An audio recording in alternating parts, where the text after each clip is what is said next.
Welcome everyone to a new game, Road to Class A. We have started a new tournament today. This is the Fall Swiss tournament.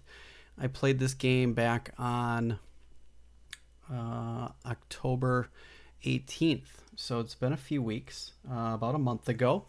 We've got 4 games in this tournament, and we'll see how well we do. This is round 1, and I am playing a new kid who is unrated currently, Shravan Sabarish, at the club. He's got a little brother that's played. I played his little brother in the speed chess tournament the week before this. The speed chess tournament I played at our club. I went 7 out of 10 and took 5th, which to me is pretty good, but I could do better. So I got beat out by 4 stronger players. So Zapata and Sagers, Ashish, and Roeder beat me. They had better scores. So in the speed chess tournament. But we are back to classical chess, so let's take a look. I am still playing e4, surprisingly enough. I'd never played this kid before. I knew nothing about him. And as most kids do, they blitz out moves. They're really fast. They're speedy players. So I'm not used to this because a lot of the players at our club, there's not a lot of kids in the open section right now. So they, most of the gentlemen in the club are older and they play slower. So he was blitzing out moves really fast. And we get another Italian game, and I get to play another Evans Gambit. Look at that. So we've now got 2 in a row, pretty much. And I'm excited because I get to test out some new stuff. All right, C3 is the book move here, and one of the sidelines here is bishop c5, but it is not. It's a playable move, obviously. The masters still play this move, but I think it's fallen out of popularity just because white can contest it right away. So we trade off the pawns in the middle, and he moves his bishop back to e7. I castle, plays knight f6, and I develop another piece, knight c3. And here I feel as though I'm like, oh, I'm doing really well. Castles, and we're in a good spot. I'm almost completely developed, and everything is going really well. And I'm liking my position. But part of the problem is now I'm out of book.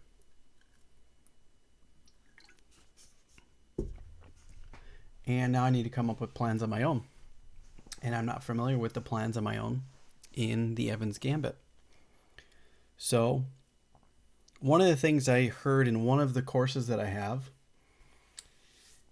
it's not related to the Evans Gambit, but it's related to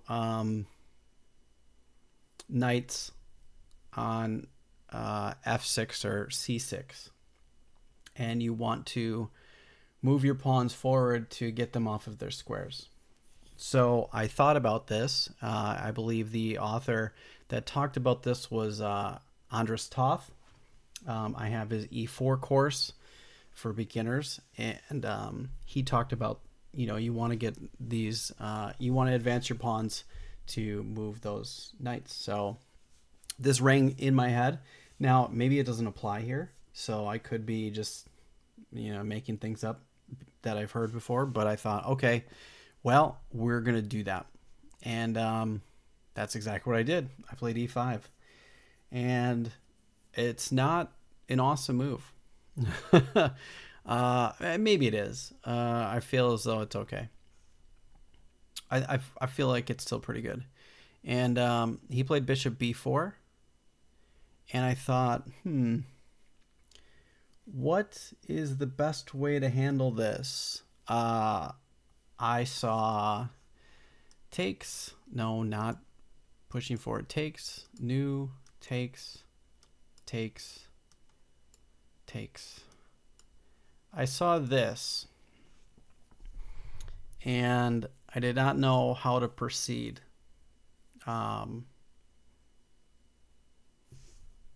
Here, after this. You know, maybe I don't think I have all the initiative.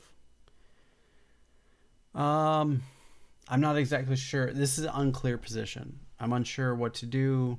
I don't know exactly how to proceed. Now, if he takes with the king, I know exactly how to proceed, which is this, and then we win the bishop. But we have to assume they're going to play the best moves, and they will. They always do. And I don't know how best to continue here. Now, maybe there's still some attacking chances, but I couldn't see this far because I had to see it from here. So let's take a look. So 1, 2, 3, and I'm kind of outside of my depth. I had to see this move with the potential of here and here to know whether or not, okay, am I doing okay? Am I bad? I'm not quite sure. Maybe I'm okay. Still unclear. But maybe there's attacking chances. Maybe this is better. I'm not sure. I think I remember looking at the engine, but I never put the mistake or blunders in my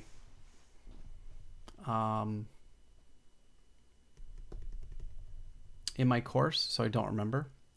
So I played a passive move here, and I played queen to c2. Now looking at this, I thought, well, maybe I could do this.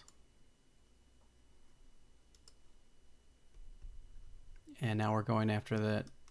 So we get this type of situation. And maybe this is good. Maybe it's not. But I feel like this was also maybe potentially another try. I did not see this during the game. I'm seeing it now. So maybe it's good, maybe it's not. But then with the idea of here, and he's got to deal with some problems, right? So not sure. Maybe it's good.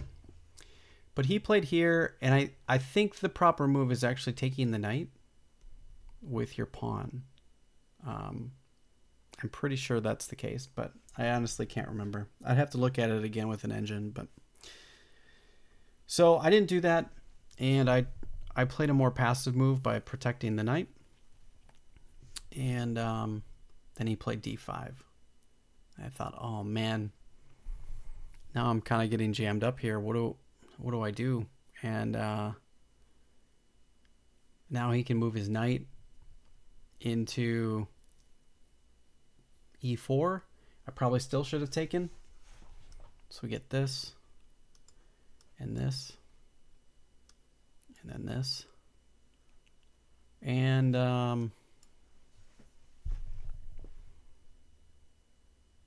yeah, maybe we're okay here. That.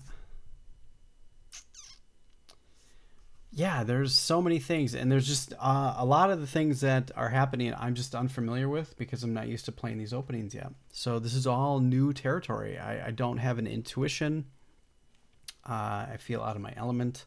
I'm used to closed maneuvering positions. This is open. There's all kinds of crazy tactics, and my brain is struggling to comprehend what's happening. I even thought of just playing en passant and going from there, but then I'm stuck with a isolated pawn, and I didn't want to deal with that. So I ended up just moving back, kind of playing another passive move, and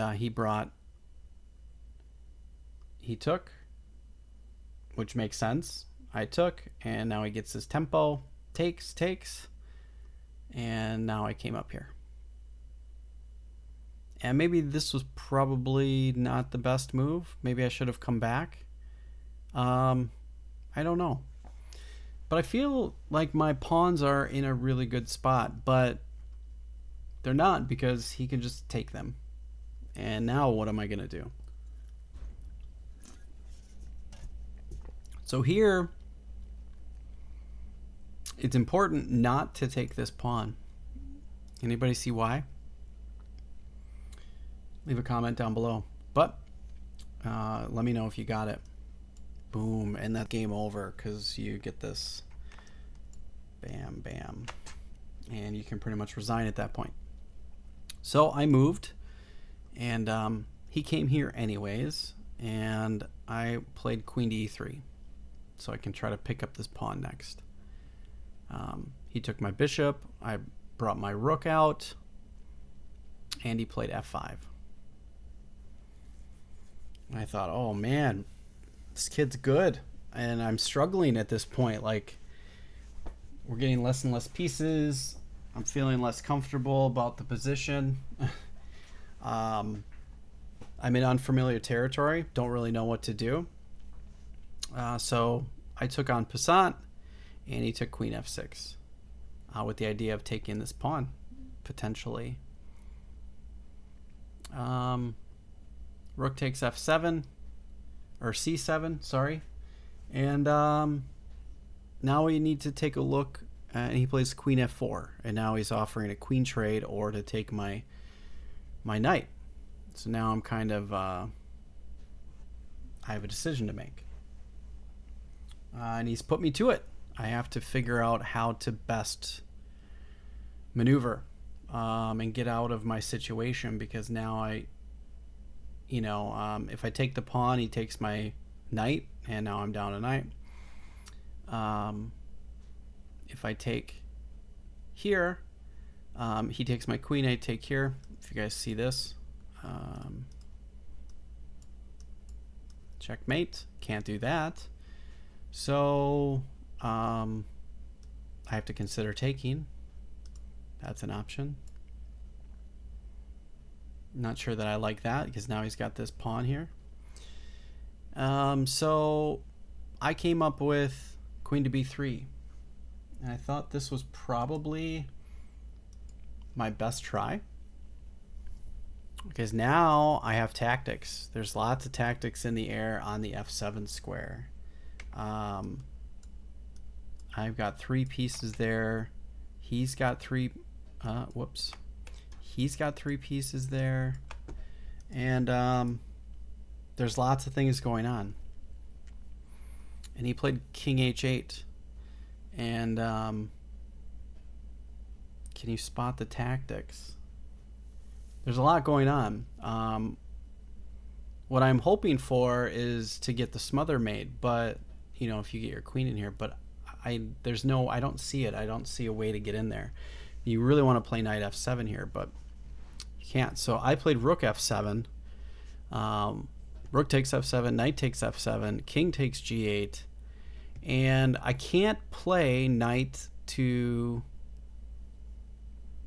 h5 because his queen can just take it. But I can play it. I should have just played knight to e5, because now he's in double check, which I missed because I'm now nervous about the position. If he moves back, it's checkmate, but he can just move here, and now it's not checkmate anymore. So I didn't like that, so I played knight to e5 instead, check. So now he's got to move, and he played king to f8. Makes sense. I don't really have many spots for my queen, but I see a checkmate in 2. Can you guys see it? Leave your comment down below. Leave your comment in the chat if you can find mate in 2 for white. And it's only mate in 2 in the event that they make a mistake, because there is a way to stop it, and then the game would continue. But it's not a fully forced mate in 2. It's a tricky mate in 2 that's tough to see. Have you figured it out? queen to d5, in the with the idea that if he does anything other than protect the d8 square, it's checkmate. So he played e3 and I played queen d8, checkmate, and king has no squares, and I was able to get a checkmate on the board against Shravan. The kid is really good. He's got to be 8 or 9, and he's playing really strong chess. I was struggling in this game a lot, mainly because for most of his life he's probably played the Evans Gambit, and I'm only just starting to learn it. So thanks for watching, everybody. I do appreciate you guys liking and sharing this video. It helps me out a lot, and we'll catch you in the next episode.